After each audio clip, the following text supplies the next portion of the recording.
मी तिला नवरदेव बघायला गेले ना साधना मावशीच तिकडं. मग आता मला माझ्या मामाचं गाव म्हणल्यावर मी गेले. आता चुलत मामाचंच पोर आहे म्हणल्यावर काही बाकीचं सगळं माहिती तिथलं. आणि आमचे मामा आले, मला सांगितलं की असं असं आहे. मग ते तुला तर माहिती आहे म्हणलं. मग त्यांचा पोरगा आहे मला म्हणलं असू दे जाऊ द्या, पण पक्ष आपल्याला हुतकरू पाहिजे म्हणलं. काही गवायना काम करणारा पाहिजे किंवा नोकरीला पाहिजे. मला असा नवरदेव पाहिजे. मला पारच शेतीत काम करतोय असं नको म्हणलं. तर मामाने म्हणलं हाय का आम्हाला हे शाळेत जरे 7-8 वर्ष झाले तिथं काम करतोय असं म्हणल्यावर मग म्हणलं काय हरकत नाही.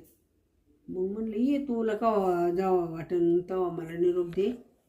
मग मी थांबतो तिथं. तो आपल्याच घरी, मग मामाच्याच घरी गेले आणि मामाच्या घरून यांच्या घरी गेले.